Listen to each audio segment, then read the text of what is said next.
So real quick. So Medellin happened. We went to a wedding over there. So a Wow. old friend of my wife's, her daughter was getting married.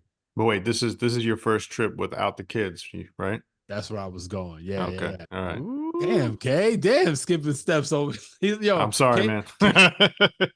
Kay's like, yo, hurry up, get to the point, get to the point. I see his rosy red cheeks after being out in Medellin by himself with his wife. Y'all was up to no good. So we've never traveled away without our kids. We've always Mhm. gone on vacation with them wherever we go. Um, the furthest we've been is like down the street, at a hotel, like a staycation type of thing. But my mother's been here, taking care of them. So never had this opportunity before. My wife's never been down for it. Like I've been more open to it. She's always been like, nah, I can't. Kids are just gonna wild out, always expecting the worst. And so this opportunity meant a lot to her because she's very close with her friend and like seeing her daughter grow up, like it was very, she was attached to the moment.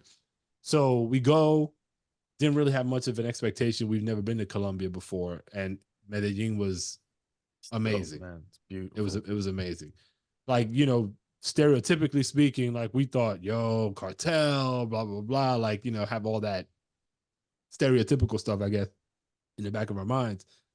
But when we get there, like it was almost immediately, it took us maybe like a day to like feel at ease with the kids not being with us. Mhm. And we did everything that we could to try to keep their worlds as normal as possible while we're not in it.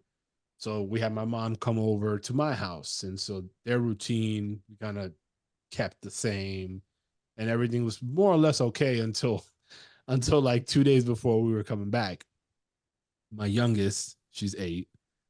She calls us FaceTime, and she's having a meltdown. Oh, She is going ballistic.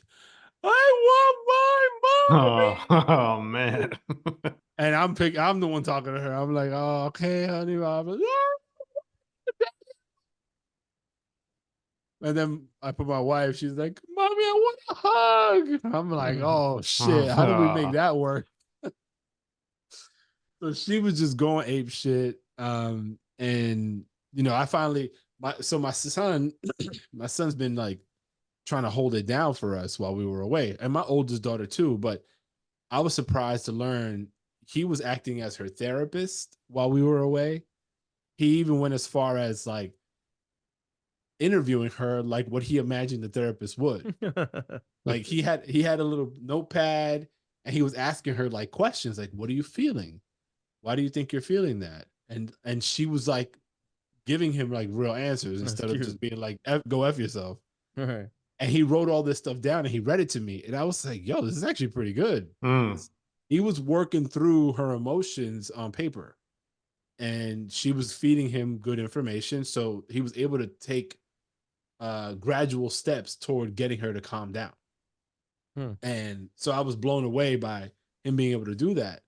And then I find out my son, we've talked about this many a time, but like my son has he's been super lazy about doing basic shit, right? To help out around the house. While we were away, this kid was helping out with breakfast for the household. He was making sure his sister was all ready for school every morning. He was tidying up around the house, making sure Mm. he handled his own personal business, and was like trying to maintain the status quo as best he could without being asked. And when we got back, he kind of like, he was humble about it, but he was like, I did this and that and the third. And Mhm. I'm like, what? And how old is he? He's gonna be 11 tomorrow. Wow. That's So awesome. Sometimes yeah, they need the bro. space. Sometimes they need the The without us space is the telling spirit. them all the time. Because when we tell them all the time, or we're around all the time, then it's like just gets lost. Because they get sick of hearing it from us. I think. That's what I was thinking to myself. I'm like, yo, like we're constantly on their ass or around, and we can act as a crutch or way too much, like asking them to do stuff. You let that breathe a little bit, and there's growth, right? Like even my youngest, even though she was out of control, even when we came back, like you noticed that she leveled up a little bit as well in her own ability to control her emotions. All Hmm. right. So it's one of those things. Like I know for a lot of parents, they go through that same struggle as we just did. But like, yo, if there's an semi optimal opportunity for a parent to consider doing something like what we did, I think 9 times out of 10 is probably going to be a healthy outcome if you can keep certain things in order.